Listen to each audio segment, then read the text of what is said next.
Hello. Can you hear me okay? Okay. So we're going to start with the land acknowledgement. As we gather here today, we acknowledge that we are standing on treaty land that is steeped in rich Indigenous history and home to many First Nations, Inuit and Métis people today. Today we acknowledge the Mississaugas of the First Credit Nation and the Anishinaabe people on whose traditional territory we are meeting. It is our responsibility to take ownership of how we came to live on stolen land. We must acknowledge that Canada's history towards the original people of this land has been one of horrific genocide and abuse. This country came to be where it is today on the back of exploitation and suffering of the Native people on this land. We know we cannot even utter reconciliation out of our mouths without stating that all land must be given back to First Nations, Inuit, and Métis people, the true owners of this land. We know all the problems we face here as settlers is enhanced for the Indigenous population. Your downtown Guelph friends want to hold ourselves accountable to make sure we strengthen our ties as allies and are open to all suggestions on how we can better our contribution to ending this horrible genocide and decolonize ourselves as guests on Turtle Island, and encourage others to research how they can do that as well. Now we will invite Donnie Hay to speak.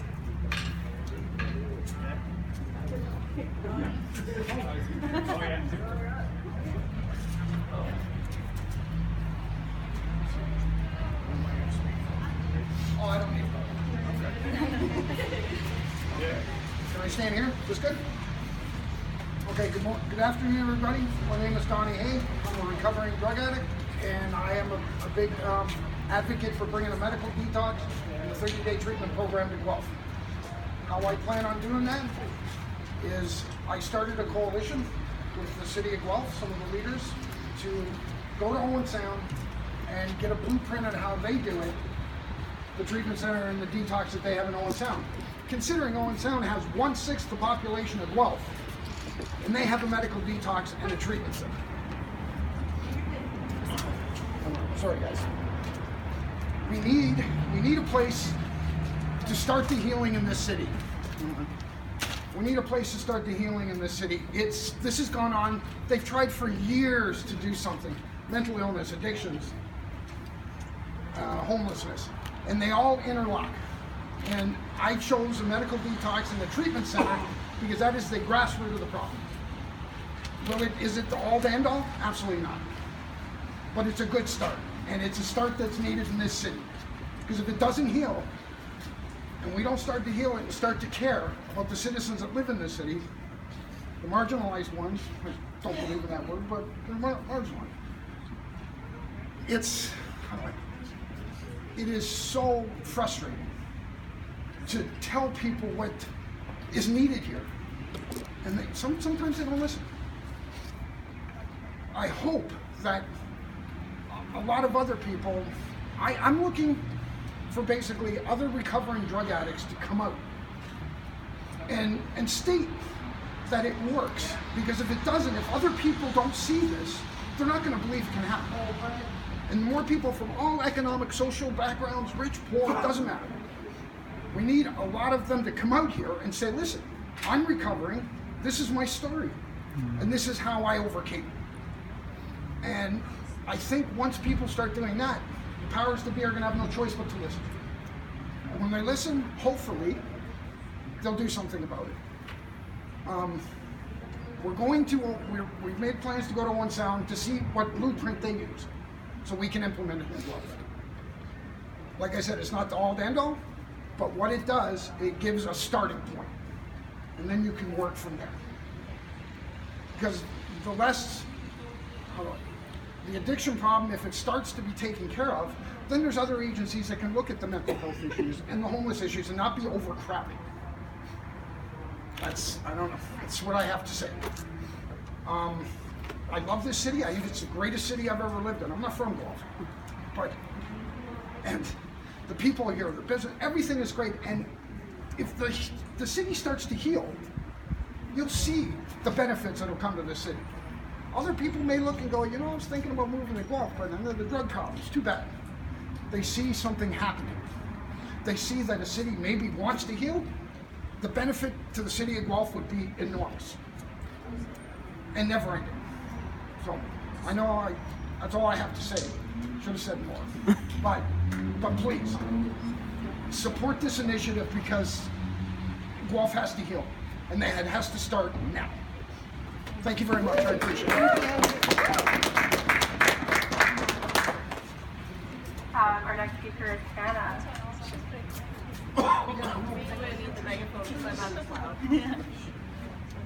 You just yell into it. It's already on. Hi everyone, I'm so happy to be here. I'm going to be up here very briefly. I think it's really important that we allow everybody here the chance to have their voice heard and speak about this important issue. I think there's something that needs to be said about the fact that certainly part of this initiative is extending a hand to people who are in need, people who are marginalized and people who have been put on the sidelines for far too long. But there's also something to be said about something other than just the warmth of extending a hand to a friend in need. We need to speak up and advocate at a policy level. This is a systems problem. This isn't just a Guelph problem, as much as it does feel like it. This is across the province we are seeing this issue. We need to speak up, send letters to your MPs, to your MPPs, send letters to city council, send it to the mayor. Let your voice be heard because this is a problem that needs to be addressed at the municipal, provincial, and federal levels. So thank you all today for allowing me to be here.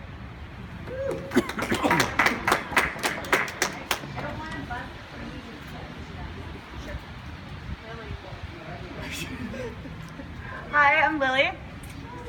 So I just want to hammer it in that there's no act that's too small, especially when we're helping people who are out in the cold and they don't have a whole lot to their names. One blanket is better than nothing, and there are so many lovely community outreach programs that you can go and you can work with. You can offer small amounts of help or regular help with anything from CHC, Hope House. Your downtown Guelph friends have been holding people together for a while. There's the bench that you can bring things at 1:45. Is it 1:45 every day? There's the bench beside the CHC.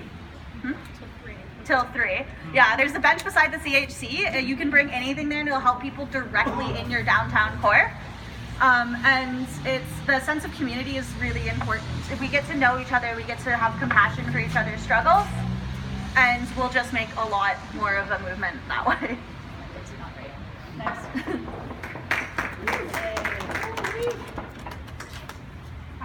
So my name is Kate Nixon, and I just want to say thank you so much for joining us today to talk about Guelph's elephant in the room, our homelessness and lack of shelter space for surviving the winter nights. This event is called Keep Our Friends Warm, and many have asked about what that means. Keeping our friends warm means 3 things: advocacy, support, and materials. We gather today to intake materials from the community that will help make living on the streets less awful.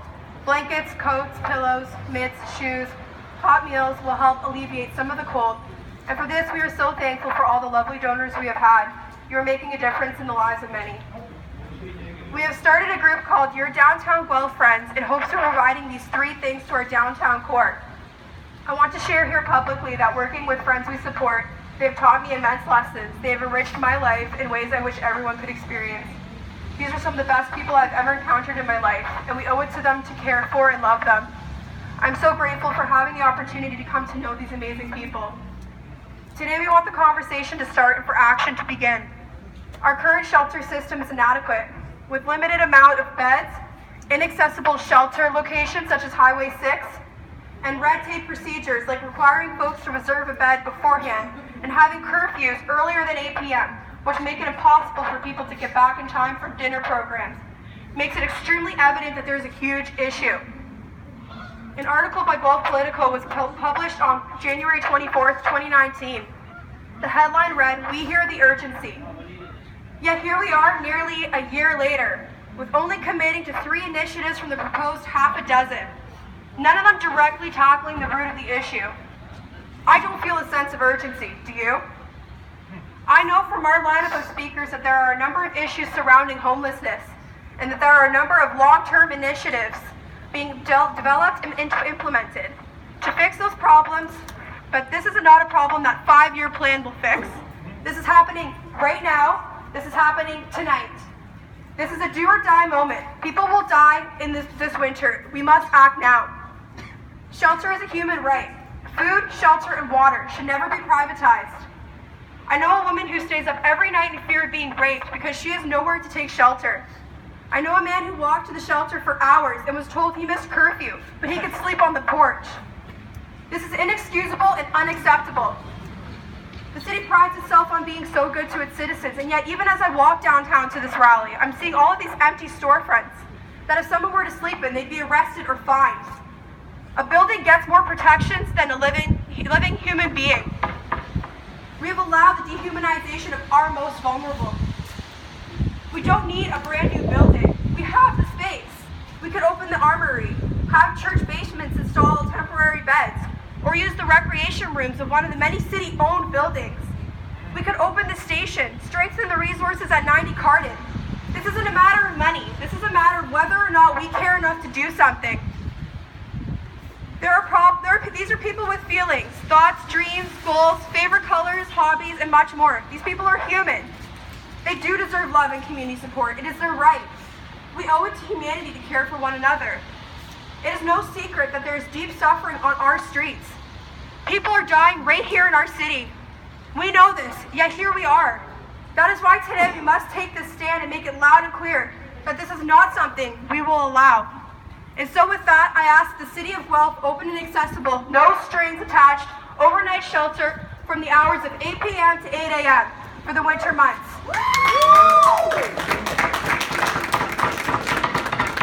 We have the space, but do we have the will?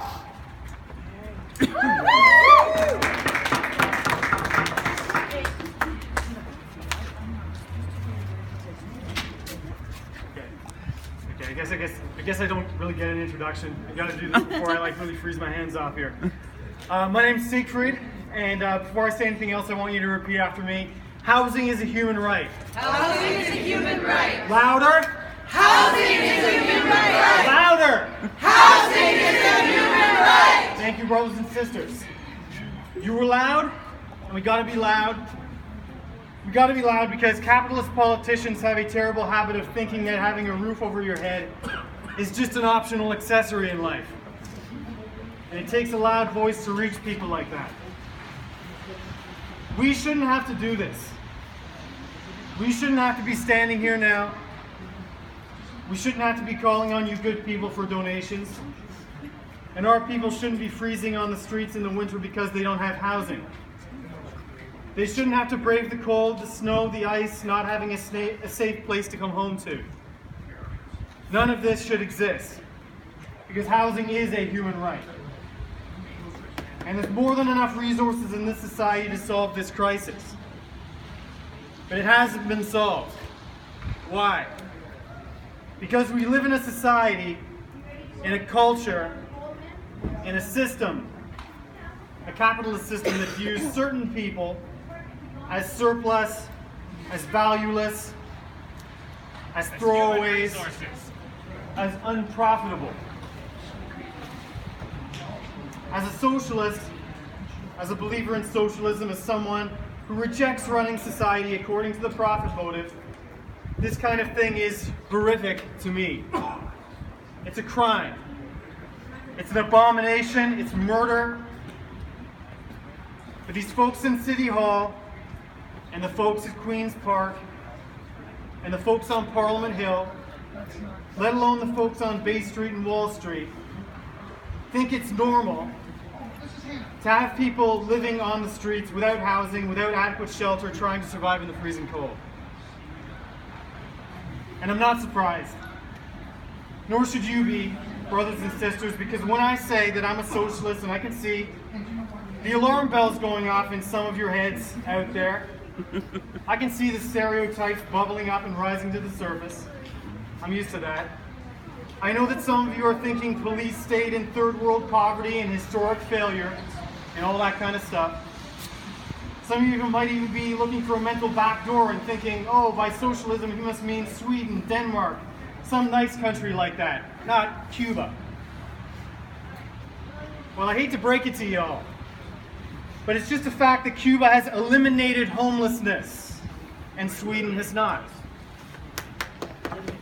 And Cuba is a poor country. It was kept down by centuries of colonialism. And after it had a revolution in 1959 to overthrow that legacy of oppression, it was held down again by blockade and all kinds of sanctions, as it still is today by the United States, as the United States continues its aggressive campaign to overthrow the Cuban revolutionary government. Cuba's been dealt a difficult hand, no doubt about it. But it still managed to do something that no rich capitalist country on the planet has ever been able to do, and that is put a roof over everybody's head. Why? Because that's what happens when you have a system that puts the needs of people first and where the profit motive is not in command of society. That's the difference. But so many Canadians would dismiss the Cuban example, just throw it away like it doesn't matter, like it doesn't have any meaning, because we think we're better than the Cubans. We think we're better than people in the global south, in the third world, in Africa, in Asia, in Latin America. And we don't want to learn from those we perceive as lesser, poorer, underprivileged, non-white. We feel that we should be telling them what to do, telling them what's good. So we don't listen to them. We don't let them teach us lessons, even when we badly need those lessons. Just like we don't listen to indigenous peoples in this country who live on reservations where they can't even drink their own water. So why should we be surprised when capitalist politicians who are all about the profit motive and keeping the markets primed and the corporations happy, why should we be surprised when they don't really care about those in our society, those our society writes off as failures and throws them under the bus? There really is a sickness in this country, brothers and sisters, and its symptoms are really nasty. It blocks our ears, clouds our eyes, stops us from perceiving the truth, and coming to the understanding that it does not have to be this way. That everyone has a right to eat, drink, have a job, have a life, have a home, have an education, have medical care when they need it. All people have the right to live, but no one has the right to colonize. I just want to wrap it up here with this one poem, and then I'll shut up. Never shut up. This is called 6 hours. This is a poem by Bertolt Brecht, one of my favorite poets. Yeah! This is called The Bread of the People. I believe he wrote this in 1946 or something, but I think it still has resonance today. I mean, more resonance today than it did then. Justice is the bread of the people. Sometimes it is plentiful, sometimes it is scarce, sometimes it tastes good, sometimes it tastes bad. When the bread is scarce, there is hunger. When the bread is bad, there is discontent. Throw away the bad justice baked without love, kneaded without knowledge. Justice without flavor, with a gray crust, the stale justice which comes too late. If the bread is good and plentiful, the rest of the meal can be excused. One cannot have plenty of everything all at once. Nourished by the bread of justice, the work can be achieved, from which plenty comes. As daily bread is necessary, so is daily justice. It is even necessary several times a day. From morning till night, at work, enjoying oneself, at work, which is an enjoyment, in hard times and in happy times. The people requires the plentiful, wholesome, daily bread of justice. Since the bread of justice then is so important, who, friends, shall bake it? Who bakes the other bread? Like the other bread, the bread of justice must be baked by the people, plentiful, wholesome, daily. Thank you very much. Thank you, Kristen. I just wanted to remind everybody, we have a petition on this table here asking that the city implement an 8-to-8 structure for people to get to when there's like bad weather, and they can just like come in with no restrictions. So that's right here. Also, we do have like a form with it's for donation intake, but you can write your info down if you'd like to stay in touch with us. Our next speaker will be Tina. Hi there. I'm Tina Brophy. I was just walking by. So I don't have any pieces of paper to read from. I was born in North York, not here in Guelph. I've been here about 20 years. I was born to a man who was a vice president of a very large corporation. I was brought up really well and lived a good life. I went to college, became a social worker, had children, and at 41 I was homeless on the streets of Guelph. The faces of the people that are homeless, the people we are talking to, the backgrounds, the stories, they are not all the same. They're all different. People have pictures of what a homeless guy is. People have pictures of poverty in their heads. It's the guy with the cardboard box sign that says, Will would like some spare change. That's a face of poverty for sure, and that's a man. But the other faces of poverty are the people that are working at the Tim Hortons for minimum wage, or the people at precarious jobs that they never know what shifts they're going to get and what their check will be at the end of the week. The other people in poverty are those that are working full-time at our factories. If they have any kind of dependent, they are living in poverty. So they are very close to being the people that we're talking about today who will be homeless. I slept by the river. It's a beautiful city to sleep homeless in, I have to say. There's lovely spots, but I didn't want to. It's not camping. It's not fun. Camping is something you do when you have money. And sleeping rough is what you do when you have to. So I really think that we do need to work hard for long-term solutions. As we said, we need supportive housing. We need affordable housing, and we're not talking 80% of market rent. We're talking affordable for those living in poverty.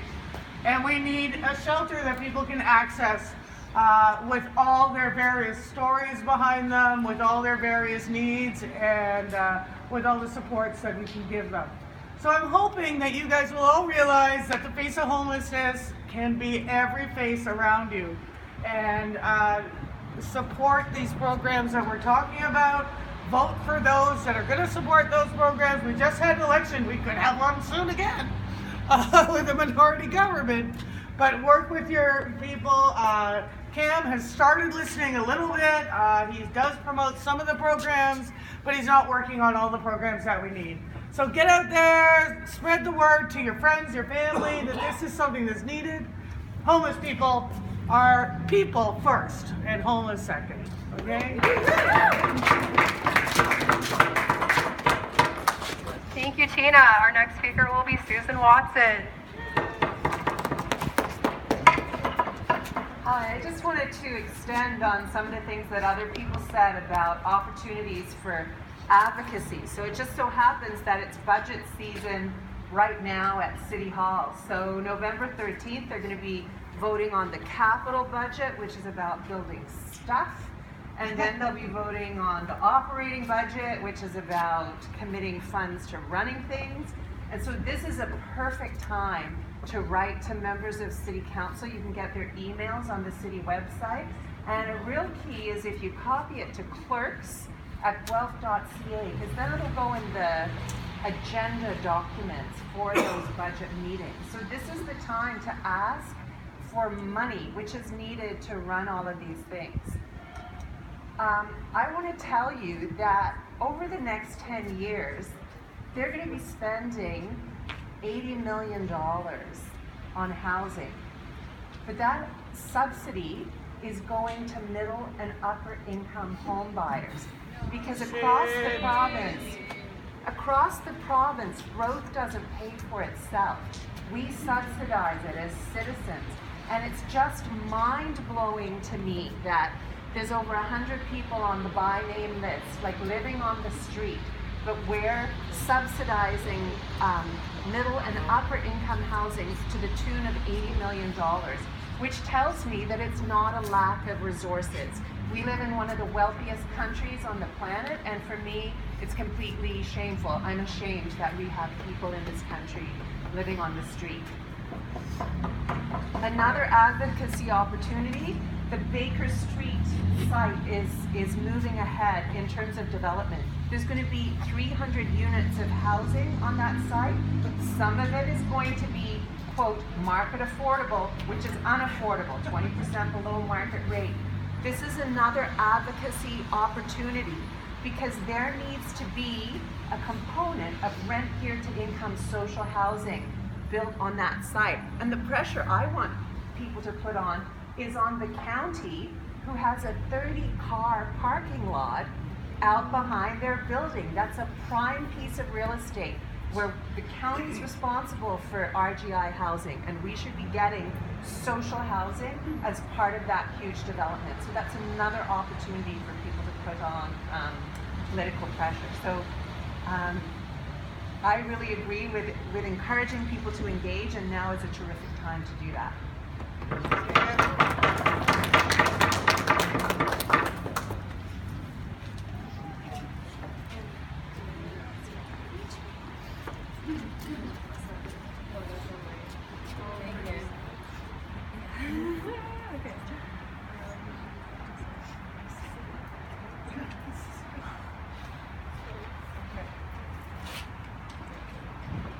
Thanks, Kate.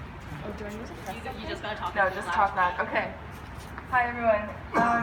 So 100 years ago, the revolutionary Rosa Luxemburg said socialism or barbarism. And these words have never been more true than today. Houseless people dying when there are empty homes in our city, this is completely barbaric. Privatization of healthcare, this is barbaric. Guelph spending millions on policing forces expanding their colonial occupation, this is barbaric. We demand that the city of Guelph opens up more community spaces that will provide shelter for people who need it. Today is, and if they do not, then we will have to organize this for ourselves, and we will. Today is World Resistance Day, and we are up here as well in solidarity with our comrades in Rojava, who are fighting fascism against the Turkish state and against ISIS. They are also fighting for housing, education, and healthcare for all. They are part of the same fight that we are a part of today. We also send solidarity to our comrades in Chile, rising up against neoliberal austerity. We join our comrades in Haiti, Lebanon, Spain, Ecuador, who are all rising up against their greedy governments. Healthcare, education, and housing for all. The people united, once and for all.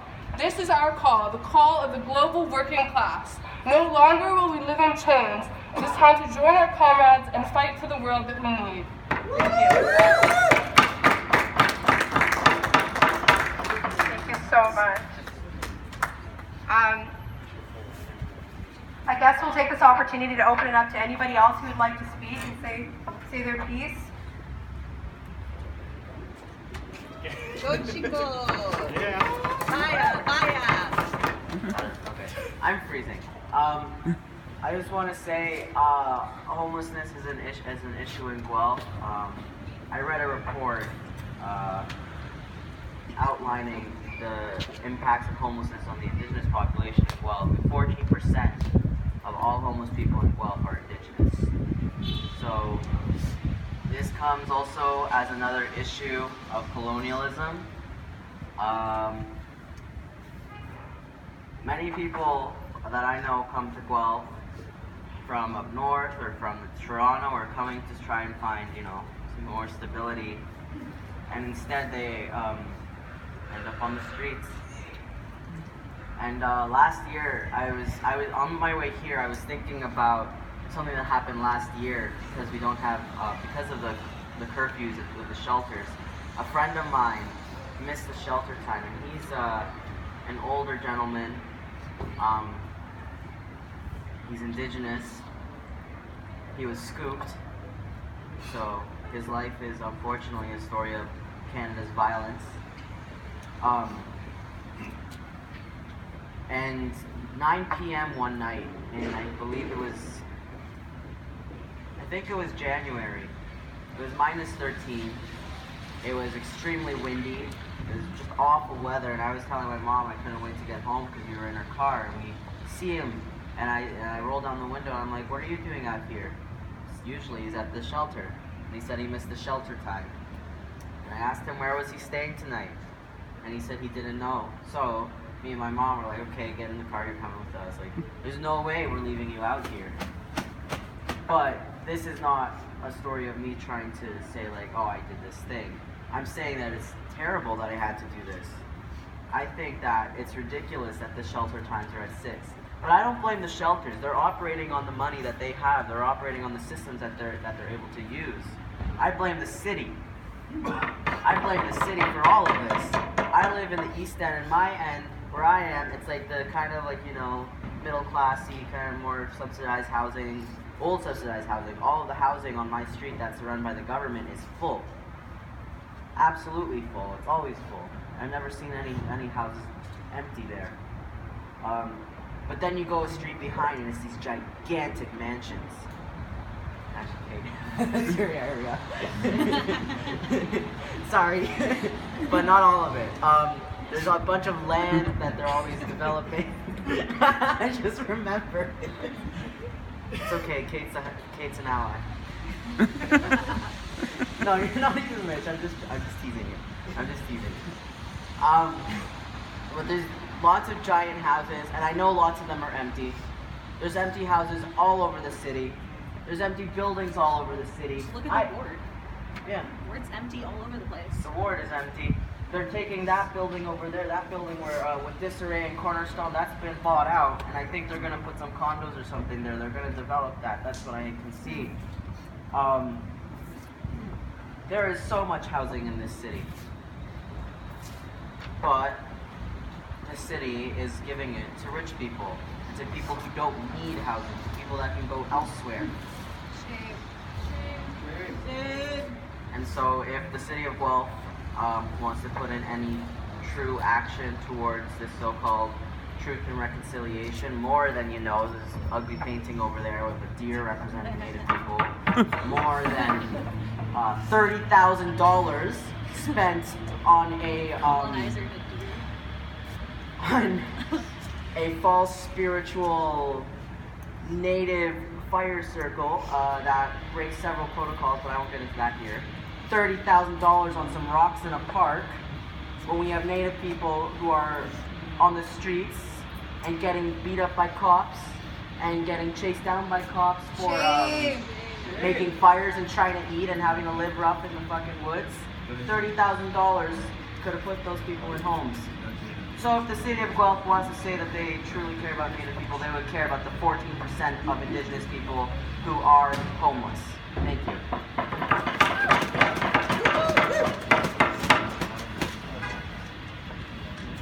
Does anybody else want to speak?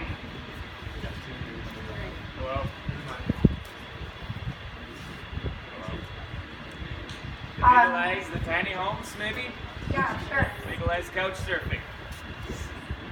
Make it easier for couch surfing, tiny homes. And we should celebrate people who invite people over for couch surfing and things like this. Make it easier for people to live the way they've lived, say, according to the traditions of this place. We should get rid of the colonial laws that make these traditional ways of living here illegal. In any conservation areas, I don't think we should be hunting people down.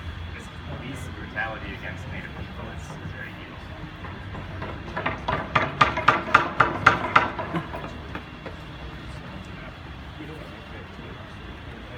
There should be good ways to lobby governments to change bad laws. And yes, I like these tiny home ideas, but I like to be able to have a shop class which doesn't have any prerequisites, that I can just pay $200 to go do the shop class and then start building homes. So get rid of prerequisites for little classes in construction. But also get rid of prerequisites for architecture stuff where you need to memorize building codes and bylaws and all that stuff. We need education for this to not have prerequisites. To be course materials need to be bought by governments and published for free under permissive licenses. Thank you. Thank you. Yeah, if anybody else would like to speak as well, and say their piece. That was pretty amazing. It's out early now. So in conclusion, today marks our campaign that we're all collectively coming together for today to ask the city to do better, because we can do better and we have to do better. People's lives are on the line here, and time is not on our side. So today, every day, we need to call, we need to write letters, we need to advocate. And I'm not going to let this be another winter like this again. We cannot have last year's winter be this winter this year. Every day we must advocate. And if you'd like to keep up with us, please look at what we're doing. Your downtown Guelph friends. Because we're going to be advocating every single day, whether that be by phone calls, meetings, campaign awareness. This will not be forgotten, and we will make sure that we hold people accountable for how they're contributing to ending this horrible cycle. Thank you.